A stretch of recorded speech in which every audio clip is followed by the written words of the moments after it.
Good morning, everybody. I hope everybody's doing well. Thank you for joining me.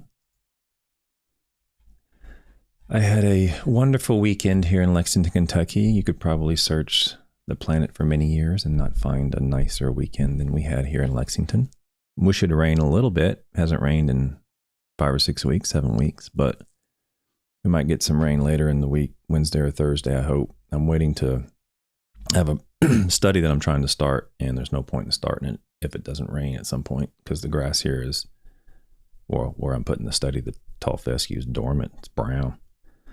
So hopefully get some rain, but it's been a great weekend. I hope everybody had a good weekend and starting their week off well, whether you're driving to work or you're driving somewhere else or you're out on the golf course or wherever you're at listening to this. Thank you. Today we're going to talk about some phosphorus and starter fertilizer. We're going to talk about phosphorus all week, actually. Let me get a little lozenge here for my throat. This week's a little unique in that we'll be here at 10 today, 10 tomorrow, and then on Wednesday we have a guest joining us to talk about his paper on Wednesday, but it's very early. We're going to start the stream at 8 a.m. on Wednesday. So if you can't catch us live, of course, it'll be loaded immediately after the stream ends. But I really encourage everybody to try to attend or at least view the video later from the Wednesday show, because we will have a professor who's the author on the paper speak on Wednesday. Well, he'll be here with me to help explain what he did and why he did it, and hopefully help me not screw anything up. On that note, I was speaking with the author of the paper we're going to talk about today, and he couldn't make because he's teaching a turf class right now. But I told him if I screw any of this paper up, then he's welcome to come on anytime and explain what I messed up. So hopefully I get through this and do the paper justice, because it's a really good paper, as is the paper on Wednesday. Tomorrow we're going to talk about as far as I know, the first paper that came out in Turfgrass that talked about phosphorus. I believe it's on starter fertilizer on phosphorus. It was in the 60s, and we're going to talk about that paper tomorrow. So that's sort of the first paper that all other papers sort of came from. At least that's my understanding of it. So today, starter fertilizer. Tomorrow, some more phosphorus fertilizer from the very first paper. Wednesday, phosphorus fertilizer or fertilizer for low input grasses, okay? And then Thursday, we have a final phosphorus paper before we take a break the following week, because my kids are on fall break. And I would love to sit here and do all this every day of the week. But when my kids are off school, that means I'm off school. So I'll be running around with them doing something fun during that fall break next week. Okay, let's get started. Thank you all for joining me again. We're going to be talking about this paper today, the influence of phosphorus and starter fertilizer on establishment of tall fescue. This paper was published in 2018 in Hort Science. So for those of you who haven't quite got your feet wet in the world of literature, scientific literature, the ASHS, the American Society of Horticultural Sciences, so it's ashs.org, all their papers are free. They're open access, so you don't have to pay anything for them. You can go there right now and download this paper and read it. Read the other papers that are published in Hort Science. There's a series of, I don't want to call them rankings, but for lack of a better word, rankings of various journals. I'm probably going to go through that at one point, so you have an idea of how scientists value the various publications. Not to say that any information is inaccurate or whatever, but just because it's published as one of the episodes early on, we talked about the hierarchy of evidence with my wife, Dr. Shaddix, Dr. Luciana Shaddix. She had a line in there. She said, just because it's published doesn't mean that it's that, you should have that much confidence in it. You kind of have to understand where it's published, who published it, who funded it, all those things. So we're going to go over that at some point. For Hort Science, it is one of the higher journals, okay? As is Hort Tech and some of the other journals, but there's a very sort of the crop sciences of the world and agronomy journals. Those are very high quality journals that we have a great deal of confidence in, because it's not easy to get published in some of those journals. In other words, the criticism, and the vetting and the scrutiny of the content that goes in those is substantially more than some of the other journals. So, in other words, we have more confidence in information because there's probably fewer errors in them and so forth. So, anyway, I'll get to that at some point. Okay, so influence of phosphorus in starter fertilizers. So this was published by Liu and Landschoot. I never really know how to pronounce Peter's name. So, and they were at Penn State, or they're still at Penn State, or Peter's still at Penn State. I don't know if Bohan was a grad student or not. Maybe they have that in here. I'm not sure if he was a grad student at the time he did this or not, or if he's there. I apologize for not knowing that, but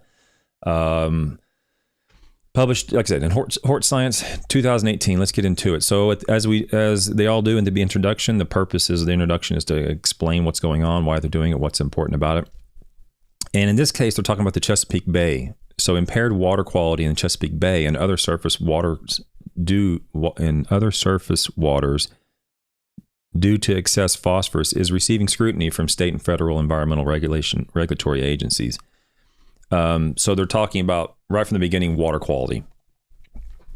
Although agricultural operations are considered the largest single source of phosphorus loading of the Chesapeake Bay, fertilizer practices in urban and suburban areas are receiving more attention as a source of phosphorus contamination.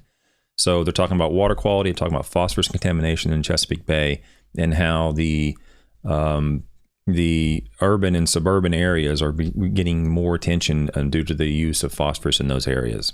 Okay. So that's the setting. In response to environmental concerns and phosphorus restrictions, many fertilizer companies have reduced or eliminated phosphorus in synthetic turfgrass maintenance fertilizers. However, P is still present in organic and starter fertilizers. Now, if you get a chance to go, at some point we'll get into it. One of the more recent publications that I published, I guess 6 months or a year ago, and is the nutrient content or the nutrient management practices for golf courses in the United States. And in that publication, we have some data. I don't know if it's a bar graph or if it's in a table. I don't remember how I did that, but in there we show the use of phosphorus in locations that have phosphorus restrictions compared to those that do not have phosphorus restrictions. And we show the use of phosphorus restrictions or phosphorus use over time from 2005 all the way to the present. And we in there, it's very clear that the regulatory bodies that have put into effect phosphorus restrictions in certain areas, in those areas, phosphorus applications have gone down greatly. So it's not just we're going to put out some phosphorus restrictions and see what happens and whatever. We don't really know what happens yet in the world of the soil and the turf. We haven't seen a lot of numbers in that yet, but certainly the application of phosphorus has been reduced as a result of the regulatory restrictions on phosphorus applications. Okay, so that's pretty agreed upon that those restrictions are having an effect on the application of phosphorus. It's greatly reducing the amount that is applied. Okay, so in this case, they're talking about you can still apply it even to turf, but it's as a starter fertilizer. So it's restricting it as a maintenance fertilizer, but a starter fertilizer, you can still apply it. Starter fertilizers typically contain higher amounts of phosphorus than maintenance fertilizers, and they are applied to the soil surface at the time of seeding to hasten the establishment of turf grasses and to improve root development.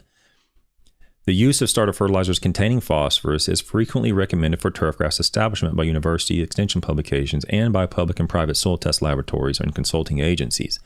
Often recommendations for applying phosphorus-containing starter fertilizers at the time of establishment are made regardless of the nutrient status of the soil. Okay, so I'm right up here. However, data. So this is actually critical because it is true. Regardless of the nutrient status of the soil, oftentimes even scientists will still apply starter fertilizers, which I've mentioned in a couple of previous videos. Just because you're starting your seeding or you're sprigging or sodding or whatever, I should go out and throw out some starter fertilizer. Why? I mean, you need to have a better reason than it's just we're starting to grow turf. So I'm applying a starter fertilizer. That's not a good reason. The good reason is that your soil test is indicating that the phosphorus is likely going to inhibit the growth of the new seedlings of turf. Okay.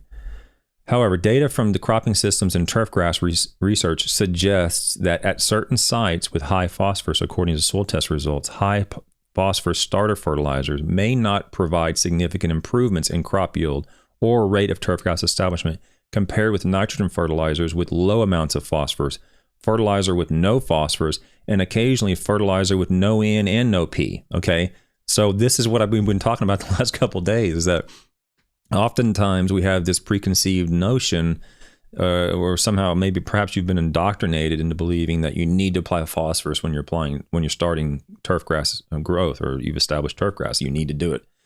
Well, there's many publications that have looked at this, and in locations where phosphorus is already sufficient in the soil, it's very rare to actually see a benefit to applying that. Benefit being an increase in establishment, or an rate, or an increase in the quality of turfgrass during establishment, which can happen, but usually only when the phosphorus in the soil is low from the beginning.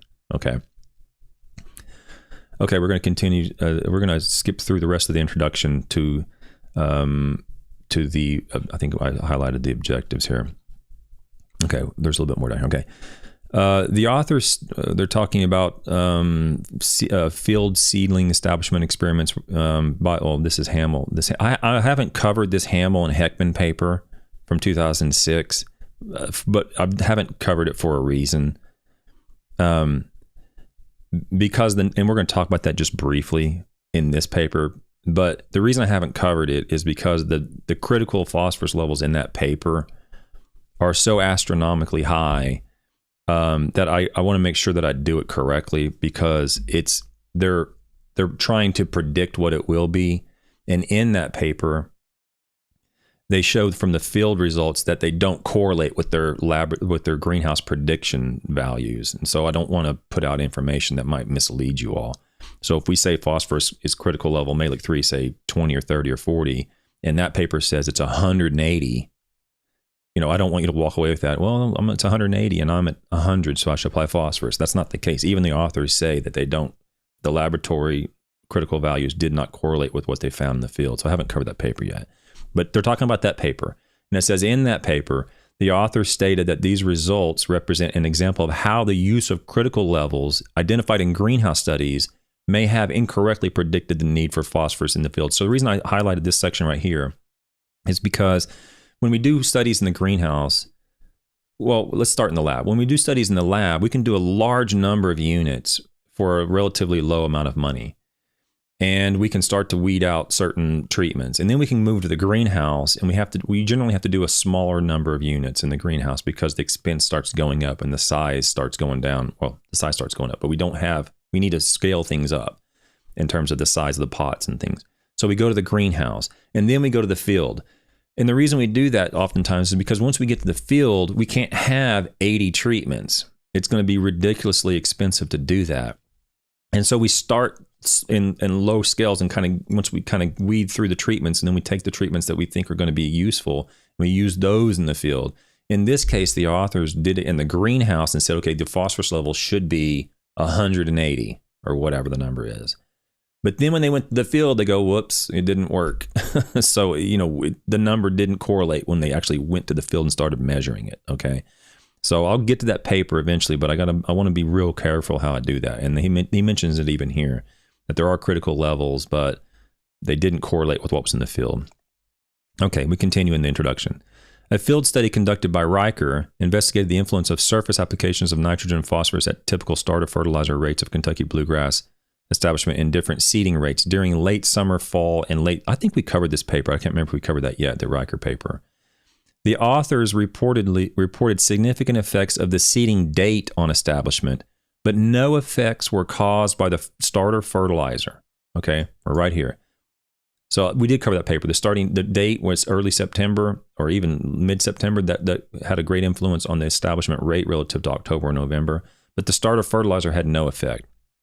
And the author Riker postulated that was a result of the existing phosphorus in the soil at the time of establishment. Oh, well, there you go. So high fertility levels, and there you go. So the next sentence says that. Another paper, this is just the introduction again. We're to this paper. Hardbeck, I'm sorry if I mispronounced that right. Hardbeck, 2005, conducted a 2-year field study to determine the effects of various phosphorus and potassium rates on the establishment of tall fescue Tall fescue was seeded at 3 rates. At low phosphorus and potassium fertility location, the application of 98 kilograms of phosphorus, which is 2 pounds, remember, 49 is 1 pound, 98 is 2 pounds, increased spring turf cover by 21% at plots that received no phosphorus during September seeding day. So here's an example of a study where the application of 2 pounds of phosphorus resulted in about 20% increase relative to no phosphorus in September. However, no yield or ground cover differences due to phosphorus were observed at the high P site. Okay. The authors concluded that incorporating phosphorus at seeding should continue to be recommended practice because it improves establishment in soils with medium to low phosphorus. So the Hardbeck 2005 paper showed no response when the phosphorus was high, and they showed a 20% increase when the phosphorus was medium to low. Okay. So I'm just kind of giving you an idea of what's going on in the literature. So Looney has a question in chat. I'm sorry if I missed any. It's hard for me to keep up with both these things. As you know, I'm technologically incompetent. So I'm sorry. Since P does not move fast in soils, could applying P at seeding make it available right where the seeds are germinating? So Looney, the concept of, and I'm not a fan of tilling in fertilizer prior to seeding or sprigging or sodding, because I'm not convinced that putting fertilizer from the beginning in a location where there is zero chance the turf can take it up at that time is a good idea. In other words, where there are no roots, there's zero chance the turfgrass is going to take it up on that day. So tilling in nutrients below the root zone, whether it's sprigging or seeding or sodding or plugging or whatever, the root zone is in the top centimeter or two of the soil at that time. So putting fertilizer below it is, I feel, very risky. However, with phosphorus, to your question, Looney, since P doesn't move fast in soils, with phosphorus, the concept is phosphorus doesn't really move that much. Okay, when phosphorus does move off-site, it's generally the bulk of it comes from the actual movement of the soil itself on which phosphorus is attached. So if you don't have a lot of runoff or movement or erosion of the soil, generally the phosphorus isn't going to move that much. Okay, tilling in nitrogen, tilling in even potassium in sand soils, that's a little bit, I think, unnecessary and risky because you're putting it below the root zone. But with phosphorus, you could make an argument that you can till the phosphorus in, put it in there, and it's probably going to stay where you put it. And then in time, the roots are going to encounter it. So the answer to your question is, could applying phosphorus at seeding make it available right where the seeds are germinating? It's likely that it's probably going to have phosphorus from the application of the fertilizer in proximity to the root when it grows into it. Yes, the phosphorus isn't going to move that much under normal conditions. Okay. Let me continue, and I'll try to come back. I see there's a lot of chat. That's great. I'm really glad you guys are participating in the chat. I'll get back to it, I promise. Let me get to the objectives, finish the introduction, and we'll look back. So the primary objectives of this study were to determine, if phosphorus in starter fertilizer applied at the time of establishment influences ground cover and foliar growth of newly established tall fescue and silt loam with a range of phosphorus during late summer and fall, and to determine the changes in foliar tissue N and P and the phosphorus results of the soil test in response to P fertilizer applied at rates typical starter fertilizer. Okay, so it's a little bit of a long-winded way of saying it's a really good hypothesis. I mean, you can falsify that very clearly, but basically they're going to apply phosphorus or not apply phosphorus, and they're going to see what happens with the turf and the soil, basically. Okay, it's a really, really good idea. Very simple study, and I like simple studies. They're great. Let me read some text or some chat real quick. It doesn't seem fair to me that blame us and individuals and professionals for the excess P in every state. Yeah, well, I agree, Gray. Some of the new work coming out of Florida has, and this is something that there was always sort of indications of throughout the last 5 or 10 years, but now they're starting to actually definitively show it, is that a lot of the phosphorus is saying and I could get it wrong. I'm live here, so I'm doing my best to get the information accurate, but keep in mind I make mistakes. The phosphorus, I believe it's in the Indian River Lagoon, is actually not coming from phosphorus fertilizer. Instead, it's coming from septic systems. So, and they're just now starting to get some of those data out and some of the results out. So I'm not saying that if it's coming from somebody else, then we should just ignore our responsibilities. But to point the finger is oftentimes a knee-jerk reaction, and if you don't have enough evidence, and it's easy for politicians, and I've sat in meetings with politicians, and they say, well, we got to do something. And I go, well, that's a horrible argument. I mean, so in other words, they think, well, it's a quick fix. I can say, let's reduce phosphorus in the fertilizer. Let's eliminate phosphorus. I can manage that. But to go and retrofit, 100,000 septic systems is not something that politicians are going to win a lot of votes for. Okay. So, but if that's the source of the problem, eventually we're going to find out. And it seems to me that some of the data coming out here in the last year in Florida, they have found out. And it seems like there's more and more mounting evidence that the large component of the source of phosphorus in some of these lagoons is from septic systems rather than from phosphorus fertilizers. Okay. Now, I'm live. I'm not looking at data. I'm not looking at stuff. So don't take that to heart. Please double check what I'm saying. Don't take what I say as absolute fact, because I'm trying to recollect what I've read in the recent past about what's going on, and I might be wrong. Okay, so bear with me as I kind of meander through the world of live YouTube here. Okay, let me continue. The materials and methods. So now let's get into what these researchers did. They did four field experiments involving the application of nitrogen fertilizer with and without phosphorus during a turf establishment conducted at the Turfgrass Research Center in the University Park, Pennsylvania. Okay, so we're in University Park, Pennsylvania during 2011 and 2012. 2 of the experiments were conducted on soils that were tilled with a rototiller, and 2 were performed on surfaces that were core aerated and vertically sliced instead of being tilled. Okay, the question came up, I think, once in a prior stream about the rototilling versus verticutting. Okay, I'll read through a little bit more here of this, and then I'll skip ahead. The 2 experiments examining the influence of N and P fertilizer on tall fescue establishment were conducted on tilled silt loam in 2011 and 12. Before starting 2011 experiment, the site consisted of a 10-year-old stand of perennial ryegrass that had not been fertilized for 3 years.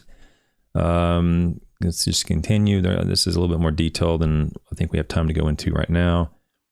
Let's get down to what I highlighted here. Soil test results from the 2011 experiment site showed 38 milligrams per kilogram Mehlich-3 phosphorus. Okay, so right there we know we're in parts per million. 38 is the Mehlich-3 phosphorus for the 2011 site. Okay, 186 parts per million Mehlich-3 potassium, a cation exchange capacity of 14, and a pH of 6.7. So that's the 2011 site. So the potassium doesn't seem to be limiting. The cation exchange capacity is 14, but the phosphorus is sort of I would say that's probably adequate, but it's not excessive. Let's just say that. Okay. Fertilizer treatments for 2011 and 2012. I thought they had the data for 2012. Did I miss it? I wanted to see the soil test stuff for 2012. I don't see it in there. Maybe I missed it. And we'll get to it, I'm sure. Fertilizer treatments for the 2011 and 2012 experiment on tilled soil included 1 pound of N, 1.5 pounds of N, so I'm right here, 1.5 pounds of N, then 1 pound of N plus 0.5 pound of phosphorus, then 1 pound of N plus 1 pound of phosphorus, right here, 1 pound of phosphorus, then 1 pound of N plus 1.5 pounds of phosphorus, and a non-treated control, which is critical, okay? So they're applying 1 pound of N in all cases, it appears, 1 pound of N in all cases, and then the other treatments are slowly increasing the phosphorus in those treatments from 0.5 pound to 1 pound to 1.5 pounds and so forth to see the influence of phosphorus as it increases. And they compared that to a non-treated control. Okay, I could have sworn they had the soil test information from 2012, but I don't. I know later on they mention it, so we'll get to it. I'm just probably looking over it here. missing it? Yeah, I don't see it. Okay.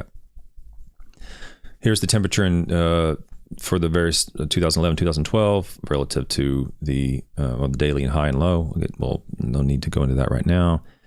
Okay, so now let's get down to are we in the results yet? No, we're still in the materials and methods. Clippings were collected from the entire 2x2 meter square plot at a 6 centimeter height. Honda, equipment. Okay, that's fine. Clippings were collected once on the 4th of November at the conclusion of the 2011 experiment. Due to the prolific foliar growth during 2012 experiment, separate harvests were performed. So they did one at the end of 2011, and then in 2012 it was growing so fast they did separate clippings. Okay, and they were combined at the end of the 2012 study. Okay, to basically they grouped it all together because it was growing so fast they had to do individual harvests. That's all I had. Soil test. Okay, so I thought there was where did the results start? Where am I missing? The results start down there. Man, they did a lot of intro or a lot of materials and methods. Let me see if I'm in here somewhere. Is the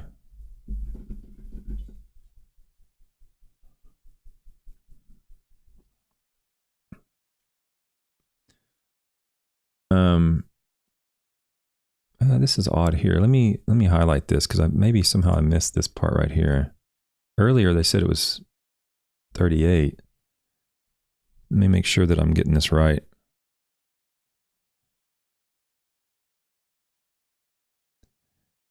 Okay. Huh. I don't know why they mentioned that at the beginning and now down here they're mentioning it again. So let's just go here. Immediately before commencement of the 2011 and 12 experiments, soil samples to a depth of 7.6 centimeters, which is, was that 6 inches, were collected from the experiment site. Samples were analyzed for chemical properties at the soil testing lab. Soil test results from the 2011 experiment indicated 270 Malic 3. And soil tests from the 2012 experiment showed 66 Malic 3 phosphorus. I don't know, that's weird. Somehow, I don't know how what did I mess up at the top? Soil test results showed, what in the world?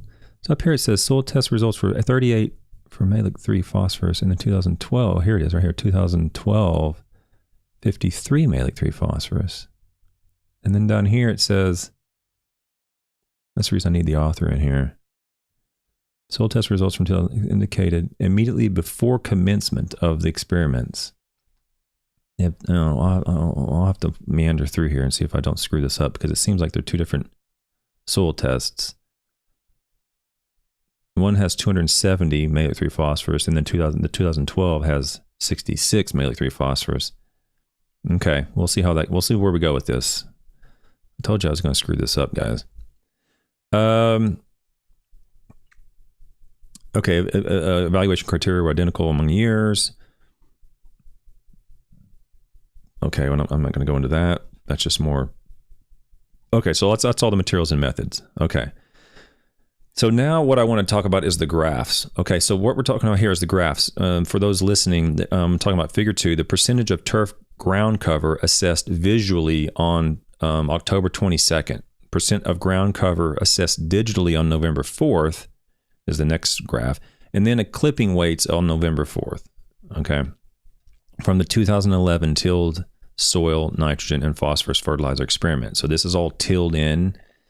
And this is the percent ground cover on October, the percent ground cover in November, and then the clipping weights in November. And what I want to point out is the control, which is the lowest value here on the percent ground cover, was about 40%. So if you didn't do anything, you're going to get about 40% ground cover. Let me see how they seeded this. So let me make sure that I'm getting you guys the information you want to hear here.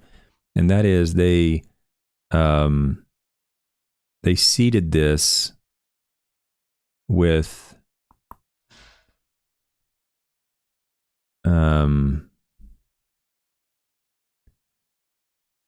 I thought I had all this already marked, but apparently I'm losing my mind here.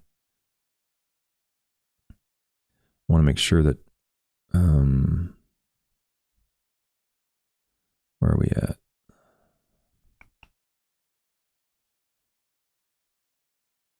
Okay, experimental area. Here we go. Experimental areas were both seeded with bullseye tall fescue at this rate. Okay, so it's all seeded with fescue. So that's what we're dealing with. Okay, so seeded with fescue. And we see the percent ground cover. If you didn't do anything, it ends up being 40% ground cover. And they seeded it on September 9th. And so basically the 1st of September. And then they measured it the next month, the 1st of October. And at the 1st of October, basically, it's 40% ground cover if you did nothing. When you added 1 pound of P, it goes up to about 55%. Okay, right here, it's about 55% when you add, if you add 1 pound of nitrogen, no phosphorus, 1 pound of nitrogen, it increases it to about 50, 60%. If you add 1.5 pounds of nitrogen, okay, it goes up to about 65%, which is right here. Then they show all the phosphorus treatments, okay? And give me a second. I got some more construction out here. I swear my house is like a construction zone. 1 second.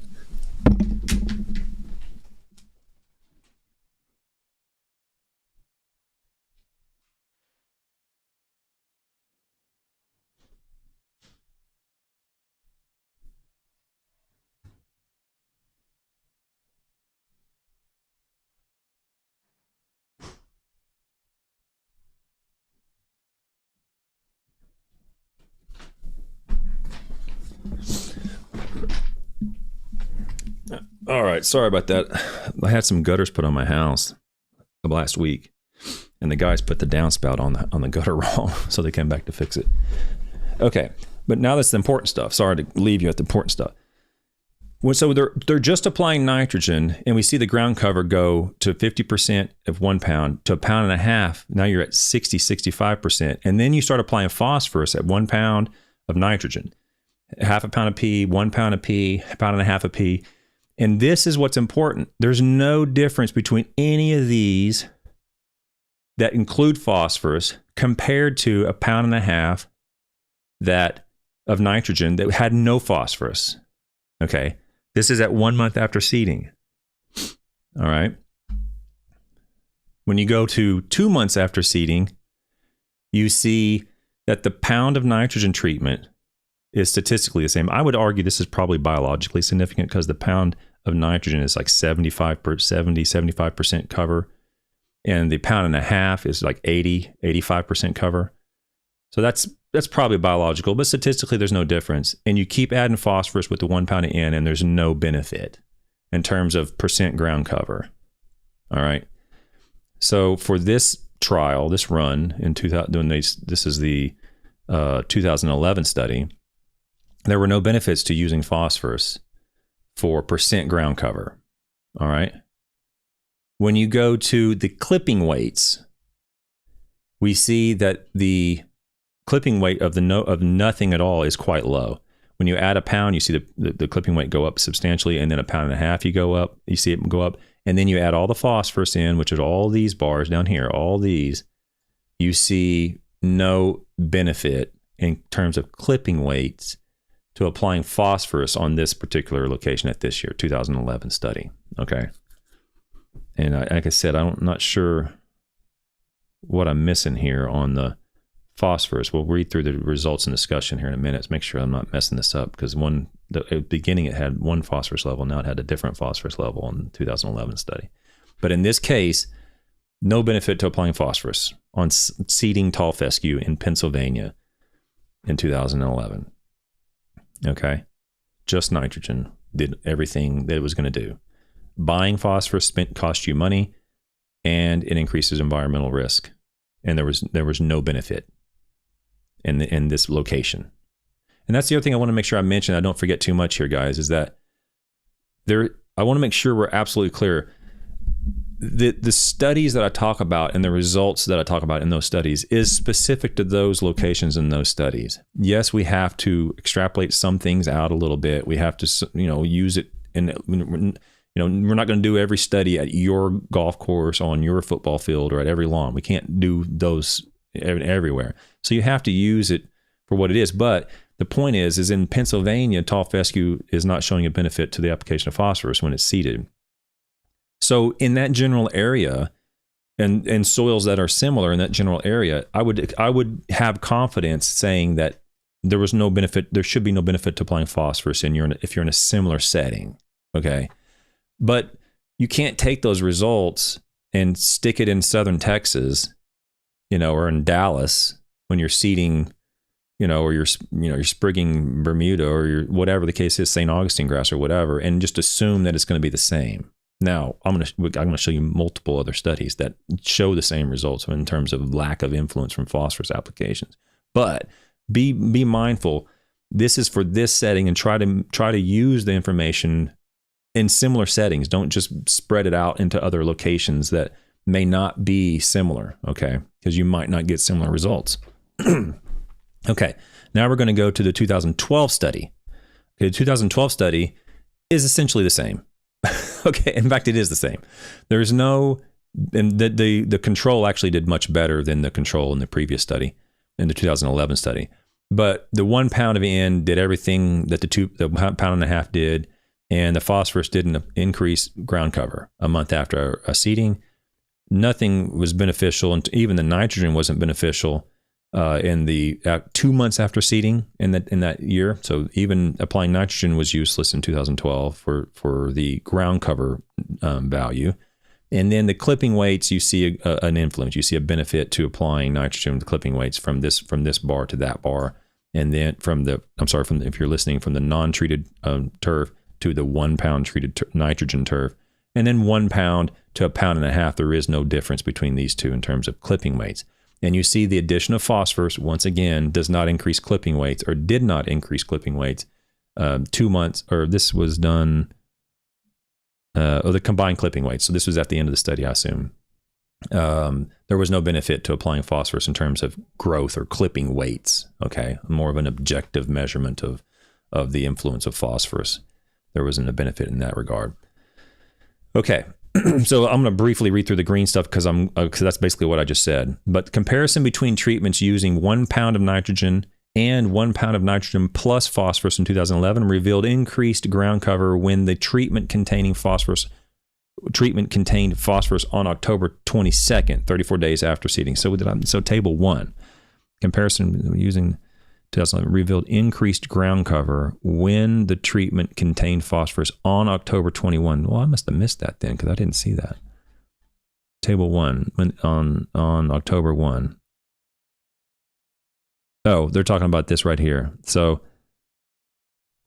visual ground cover in 2011, they're talking about the difference between 1 pound containing no phosphorus and the 1 pound containing a quarter pound of phosphorus right here did show an increase. Well, I don't know how I missed that. Is that in this? Oh, they're doing it compared to... Oh, yeah. Okay, they're doing it compared to 1 pound. Okay, so what I'm saying, the pound and a half of nitrogen with no phosphorus had the same results as 1 pound of nitrogen with a quarter pound of phosphorus. So that's true. Okay. So there was benefit if you're only going to apply 1 pound of N. There was an increase in the establishment rate compared to 1 pound of N, but not compared to a pound and a half of N. Okay, so you can avoid phosphorus, but you'd have to apply a pound and a half of N. As opposed, if you wanted to apply just 1 pound of N, then there was a benefit to applying phosphorus up to the quarter pound of phosphorus rate. I apologize if I misled you guys on that one. I realize that now. Okay, so they're talking about 53% with no phosphorus, 1 pound of N, versus 70% with 1 pound of N and a quarter pound of phosphorus. Or you can achieve that same 70% by applying a pound and a half of nitrogen and no phosphorus if you want to do that. I'm glad I read that. Okay. The analysis of variance is what ANOVA stands for. The analysis of variance of 2011 ground cover data from all tilled soil treatments showed differences between the control and all other treatments on both evaluation dates, indicating that fertilizer treatments had a positive influence on ground cover, which is what we talked about. So compared to nothing, nitrogen with phosphorus was better than doing nothing. There was less ground cover with the 1 pound N treatment when compared with all other fertilizer treatments on the October 22nd rating date, but no differences were detected among any of the other fertilizer treatments, which is what I just said. Okay, so this bar graph here, there was a difference here. Okay, but compared to the other ones, there's a difference. It's a B, and these are A's. But once 1.5 pounds of N goes out, then you don't have to apply anything else. Okay, comparison between the pound of nitrogen and the pound of nitrogen plus phosphorus treatment on tilled soil showed no yield differences or positive linear or quadratic relationship between the clipping yields. And that's what I talked about in this one. There's this right here. There's no difference between any of these bars. These all have, well, there's a difference. It goes down actually from this one, but there's no additional increase compared to just the nitrogen applied at 1 pound, which is right here. Okay. And there's definitely no increase, obviously, when the nitrogen applied at 1.5 pounds. So increasing phosphorus rates, clipping yields did not help clipping yields. All right. We're going to continue. Now, the second year, which is what I just talked about before, we don't see any, basically it's the same thing. There's no additional benefit to the phosphorus. Now, compared to in this case, it's compared to the pound and compared to the 1.5 pounds in the second year. Okay. On percent cover at 1 month, percent cover at 2 months, and the clipping yields at the end, there's no benefit. Okay. Let me take a second and look at the chat. Hey, good morning, Lush. I see that runoff. Yeah, runoff management is a huge impact. Yes, Team Mad Cow. Okay. Yeah, runoff is a problem in some areas for sure.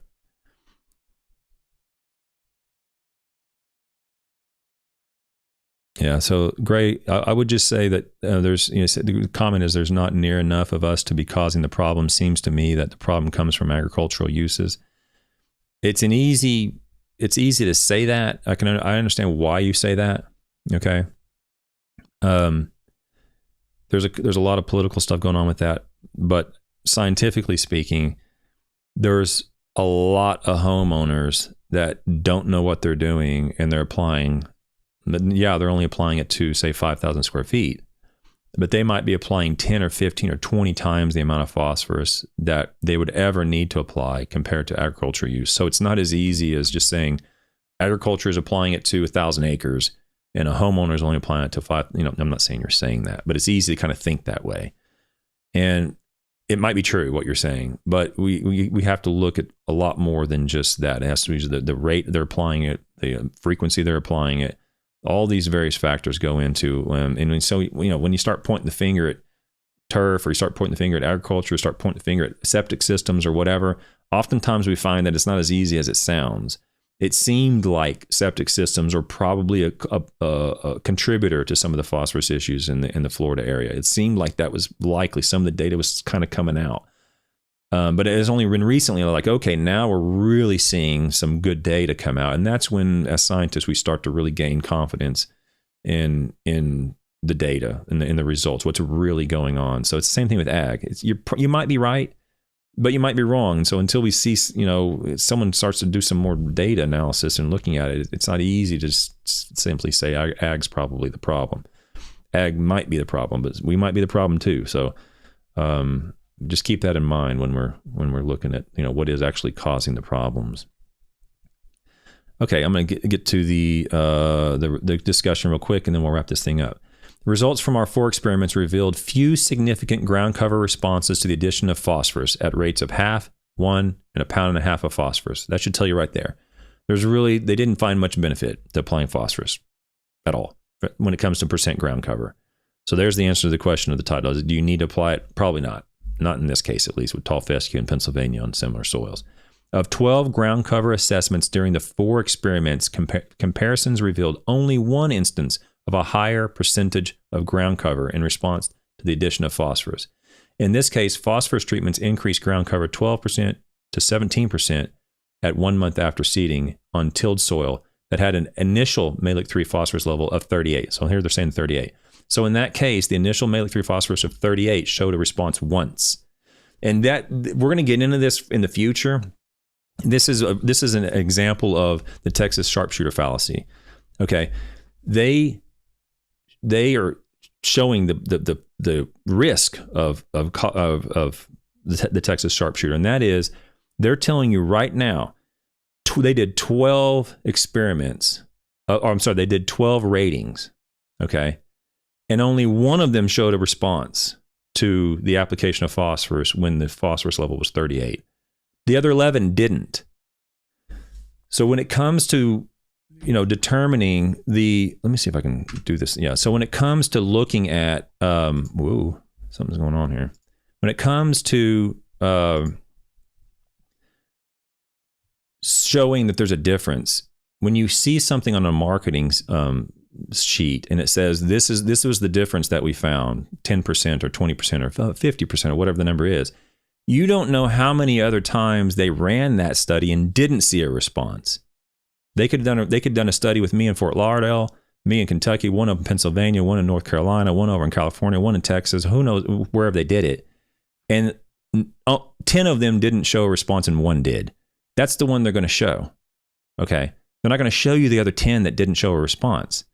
That's the Texas sharpshooter fallacy, where the concept behind that fallacy is people would go around the West in the late 1800s and they would shoot at a target, and they'd shoot at 2 or 3 or 4 or 5 different targets, and they would eventually hit a bullseye on one of them, and that's what they would show the crowd. They wouldn't show all the other targets that they missed. Okay, they would only show the one that they hit. And so they became known as a sharpshooter, and because they could hit a bullseye. Well, reality is they probably shot 20, 30, 40 times and then eventually hit the bullseye. And that's what's happening here. And the authors here are telling you exactly what that is. They did it. Yeah, they showed a response. Sure. But they did it 12 times.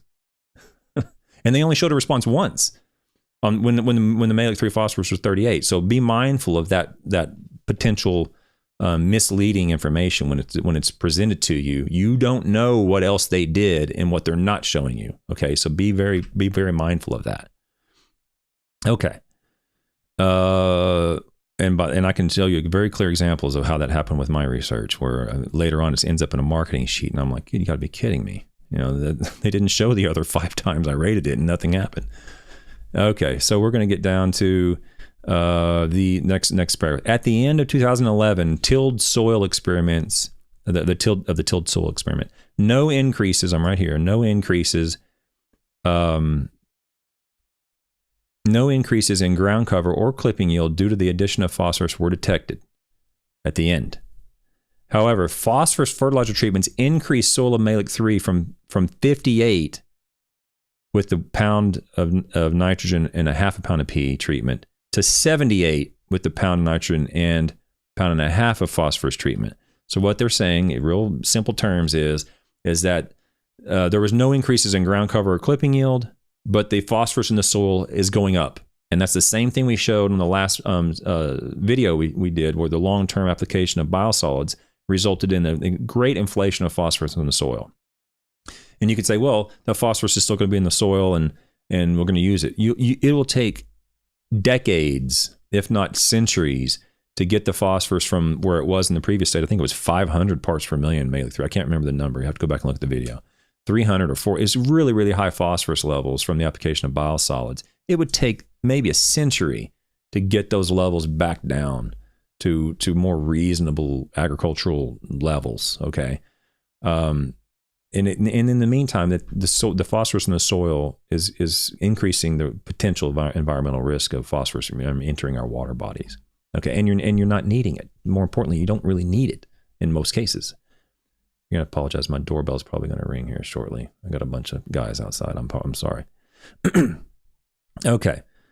No ground cover or yield differences were observed between the pound of nitrogen and the 1 pound of phosphorus, 1 pound of nitrogen and phosphorus treatments at any time during the 2012 tilled soil experiment, even though the initial Mehlich 3 phosphorus level was 53 and was below the critical response of 280. So this 280, don't read into that. Okay, this is the Hamel and Heckman 280 critical level that they predicted, and then later in that manuscript they say there's not a lot of there's an error between what you predict in the greenhouse and what you see in the field. So don't take that 280 as a number that you want to follow. Okay, be careful with that. But nevertheless, 53 parts per million Mehlich 3 phosphorus, they did not see a benefit to applying phosphorus at 53. Okay. Hamill and Heckman for New Jersey soils, and the 97 parts per million Malic 3 phosphorus level, above which no response was observed for tall fescue in Maryland soils. And so there's just comparing it to other research where they're saying we didn't see a response at this level. They didn't see a response at that level either, basically. Results from the 2011 and 2012 core aerated and sliced soil experiments revealed no differences in ground cover resulting from the 1 pound of nitrogen and 1 pound of nitrogen plus phosphorus treatment. Same thing. Furthermore, there was no clipping yield response from phosphorus treatments in the 2011 experiment. So whether they tilled it in or whether they sliced it in or core aerated or whatever, they didn't see any benefit to applying the phosphorus. The 2012, I'm sorry, I shouldn't say any benefit, but the didn't see any response in terms of ground cover. The 2012 core aerated and sliced soil experiment with an initial Malic 3 phosphorus level of 66 kilograms per hectare, so that's more like 30 or 35 or something like that parts per million phosphorus. I don't know why they switched to kilograms per hectare here. They were in parts per million earlier. I don't know why they switched to kilograms here.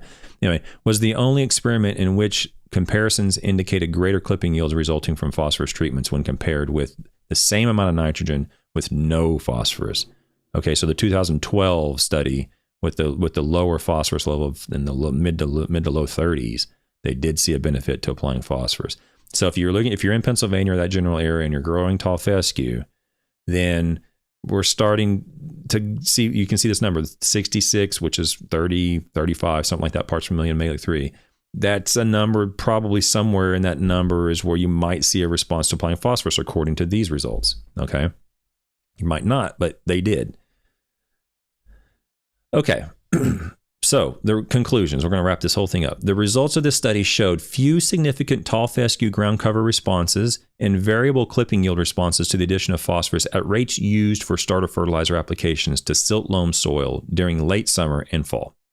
Although the range of soil test phosphorus levels was limited in these experiments, meaning they're all generally around the same concentration of phosphorus. We didn't have one at 5 parts per million and another one at 20 and another one at 50 and another one at 100. They're all sort of the same general phosphorus level. Although the range of the soils test was limited in these experiments, the findings indicate that ground cover and growth responses due to phosphorus starter fertilizers do not appear to be solely related to the soil test phosphorus levels. And other factors, such as the method of establishment, tilling with a rototiller versus core aerating, and environmental conditions, and perhaps nitrogen content of soil may be involved. Okay, so there's more than just we need to apply phosphorus is what they're saying. There's other factors that could have a beneficial impact on the establishment or the clipping yield of tall fescue in Pennsylvania during establishment, not just the phosphorus. Last little thing I highlighted. The experiments in this study were conducted under near optimum conditions for turfgrass establishment. Therefore, this is always sort of the I need to talk to Peter about this because we always add these in, even I do. We always add like just in case, don't put this into policy and say everything should be this way, right? Because you never know. Therefore, the results may not be indicative of tall fescue growth responses to phosphorus in starter fertilizers if different soils and under adverse conditions exist. So they're saying that, hey, we found this under pretty good conditions. If your conditions differ, if they're worse, if you're not getting rainfall or if you have bad soils or if you have low organic matter or you have high organic matter or whatever, if they're substantially different than what we found or we were using, then we can't say that, you won't need it. We're just saying we didn't show any much benefit on our situation, which is true. Under adverse conditions, cold temperatures, limited moisture, soils with high sand or clay contents, these sorts of examples, phosphorus containing starter fertilizers are more likely to confer an advantage in the rate of establishment. And he has some citations here to show that. When phosphorus cannot be used for new establishments, increasing, so for example, if you're in some parts of Maryland and New Jersey, and there's certain areas around Chesapeake Bay where they may be completely limited at some point, or even up, where is it? Is it in Minnesota? I think where the first phosphorus restriction occurred. Well, I think it was in Minnesota. There may be areas that you just can't apply it at all. When phosphorus cannot be used, increasing nitrogen rates may be an alternative to using phosphorus-containing starter fertilizers if soil test P levels are greater than 38 parts per million Malic 3. So right there, they draw a line in the sand. They say, At 38, they can't say anything below 38 because they didn't do it. But at 38 parts per million Mehlich-3, they found perfectly good establishment from the application of nitrogen without phosphorus. Okay, so they didn't need to apply phosphorus when they applied nitrogen, so long as the soil contained 38 parts per million Mehlich-3 phosphorus or greater. So can you go out in your location and say, okay, I'm applying seed to these lawns, and there's all the lawns are at 40 parts per million or greater, and so I don't need to apply any starter fertilizer? Maybe, but maybe not. Okay, I can't say that. I don't know where you are. I don't know the turf you're using. I don't know the soil that it's on. I don't. There's a lot more confounding factors than just that. But this is if you're in that area, in that general area of the United States, and you're in a similar situation, similar soil, similar turfs, then there's a pretty good chance that you don't need to apply any phosphorus in your starter fertilizer to tall fescue in that general area of the United States. Okay, you're not going to see much benefit at all, and any benefit you do see is going to be minimal compared to just applying nitrogen at either a pound or a pound and a half. And any benefit you do see is going to be it's going to fade out after the first couple of months anyway. At the end of the studies, the yields, the clipping yields were all the same between the treatments that received nitrogen compared to the treatments that received nitrogen and phosphorus. Okay, so that's the take-home message: is that you probably don't need to apply phosphorus if your soil test is greater than 38 parts per million Mehlich-3 phosphorus. And during establishment of turf grasses or during establishment of tall fescue, I should say, you probably don't need it. You're probably not going to see a benefit from it. What's the disadvantage? You're paying for phosphorus that you're probably not going to see any benefit from, and you're paying for phosphorus that you're probably going to be increasing the environmental risk, and as far as contaminating water bodies or inflating microbial populations in water bodies and so forth. There is a risk there, a real agriculture risk. It's kind of like your neighbor downstream is getting their drinking water, out of the river, and you're upstream taking a leak in it, and you're like, oh well, you need to care about your neighbor in that case, and it's kind of the same thing here. You need to be aware that your actions can have an impact on the guy down the road, and the guy down the road being our children or our country and the environment that we live in. So please be aware of that. And if you're not warm and fuzzy about that, you're wasting your money. so back it off, way off, or just eliminate it completely, and you should be fine. Okay, that's all I got for today. So tomorrow I'll be on at the same time. Now, I just real quick before you guys go, I cracked my tooth. I broke my tooth off, and I'm on like an emergency call at the dental clinic. So if I'm not on, it's because I got a needle in my jaw with fixing my tooth. It snapped off when I was outside the other day. It just broke off. So I'm not in any pain or anything, so don't worry about it. But I do need to get it fixed. And whenever they call me to get it fixed, I got to jump and go do it. But so I should be here tomorrow at 10 a.m. I will definitely be in here on Wednesday at 8 a.m., guys. We're going to start the show on Wednesday morning at 8 a.m. I know it's early. If you can't catch it live and ask some questions to the professor who's here joining me, you can watch the rerun or the replay or whatever on YouTube directly after it's posted. Okay, so that's the plan for this week. I really appreciate everybody for showing up. I really appreciate you guys joining the chat. This really makes me happy that you guys are interested in this stuff and you seem to be using it. I'm very appreciative of everybody that participates. It really means a lot to me. To see so many people involved with the channel and interested in the content. So thank you again. I don't think I missed any comments or questions that I wanted to address.